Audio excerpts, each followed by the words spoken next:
And welcome back to Game Escape. Here today with a thoughts video. I've been doing some of these recently, and I just wanted to offer some thoughts on free-to-play games. About a week, maybe 2 weeks ago now, the Hearthstone open beta started, and Hearthstone, of course, as a YouTuber, I've seen a lot of people talking about it and playing it, and I was watching some gameplay videos, tutorial videos for quite some time now, so I was really eager to get into it.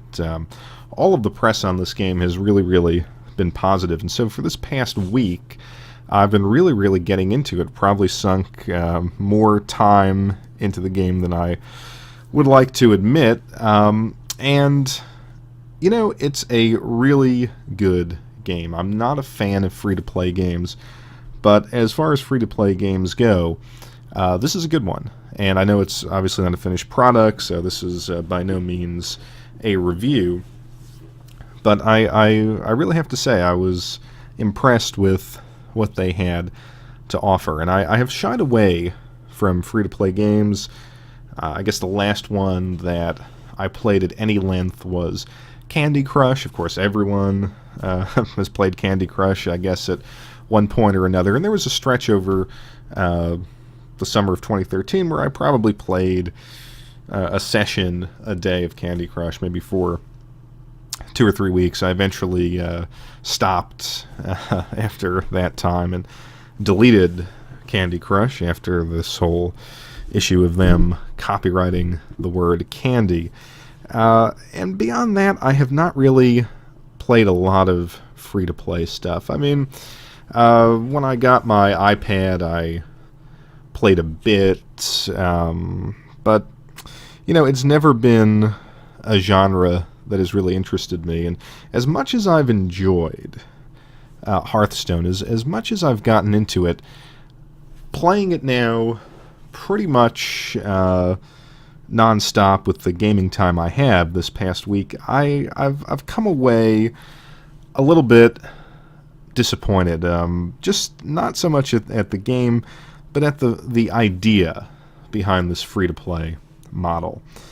And the problem I have with it is that I feel that games that are designed in this way are not actually designed as games.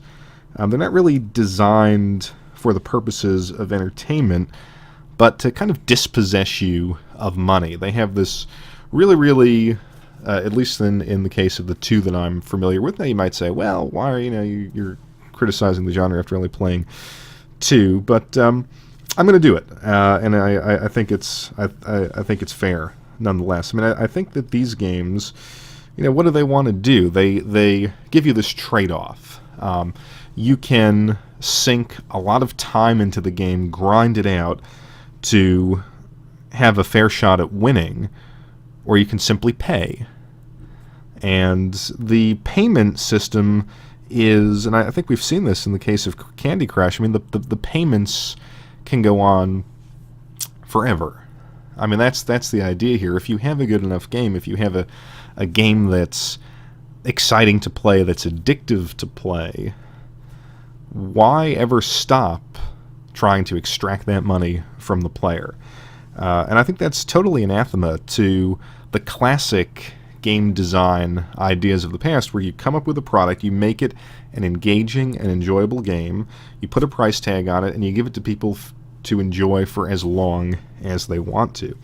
With free-to-play, I think in a kind of broader sense, it embodies a strategy of value extraction that we see really all over the world today. I mean, how many different ways are companies trying, devising to nickel and dime you out of every last bit of money? I mean, whether you look at your phone bill, whether you look at tiered internet speed plans, whether you're buying or leasing a car, society is, I think, in a sense, coming up with these schemes to just continually extract every last dime they can. And free-to-play game design really embodies that.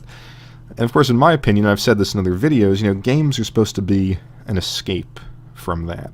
Games are supposed to be a way if not to sort of take your mind off of things, to kind of give you this palliative, to soften the blow of these strategies in other more meaningful aspects of life. And in a certain sense, these games are designed to be parasitic. They're not designed to be enjoyed. As I was playing Hearthstone, and Hearthstone, I'm not knocking the game itself. It has a lot of interesting strategy. It's fun to learn the different character types, to build decks. But if you really want to win, if you really want to get good, and if you really want to implement a lot of the strategies that you see if you play against people online, it's going to take money, or it's going to take a lot of time completing the daily quests every day. And at a certain point, you're left wondering, well, why am I sitting here in front of the computer for 4 or 5 hours? Am I having fun? Well, in a sense. I mean, it is a fun game. It is an enjoyable take on collectible card games, and that's not. I've never really played the tabletop games. Never got into World of Warcraft, but the kind of simplicity and accessibility of the game is really wonderful, and you can really start enjoying it quickly. But once you understand the system behind it, you naturally want to get better and to be competitive online, particularly because people who are in the closed beta have had a lot of time to get good. You're going to need to spend money, or you're going to need to invest a lot of time day in and day out, and it's kind of a Sisyphean task. And I wonder if this is really the direction that we want to push video games in. I know a lot of articles that I've read, a lot of people out there think that, games are just not profitable under this old model, AAA games, $60 price tag, and that companies need to find new ways, whether it's DLC, microtransactions, free-to-play, play-to-win. And I think that fundamentally changes what a game is. Because, again, the incentive for the companies is always going to be to get more money out of you. And so even if you think a game is fair and balanced in an interesting way, like Hearthstone seems to be, at least I always have the question in the back of my head, that great card that was just played, was it because I was matched up, against this player? The Hearthstone knows my deck, knows the other player's deck, and, assumes that there's some sort of algorithm, figuring out what the common strategy would be to play one deck against the other, and it knows, hey, this is a worthy opponent who happens to have the one card that's going to destroy you and make you want to buy packs to get that one card. It's a paranoia, perhaps, but it's certainly within the realm of Blizzard's interests. And I think that goes for all games. Why play a game that is constructed not for your enjoyment, but to frustrate you into paying?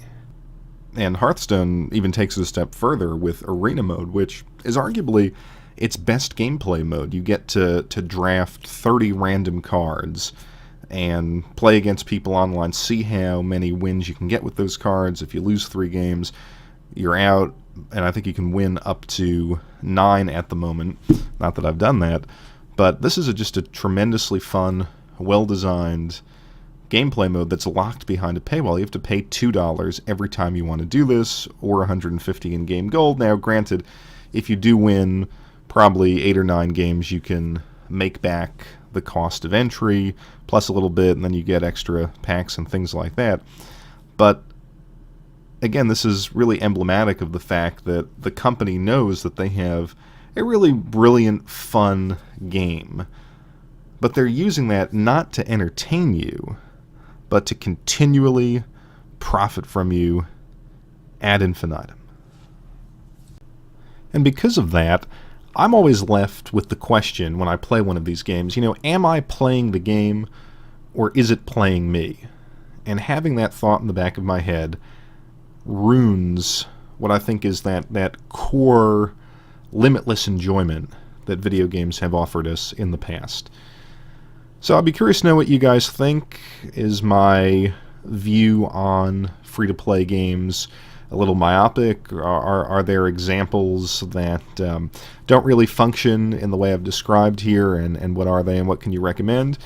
As always, I thank you for watching Game Escape, and I'll be back shortly with another video.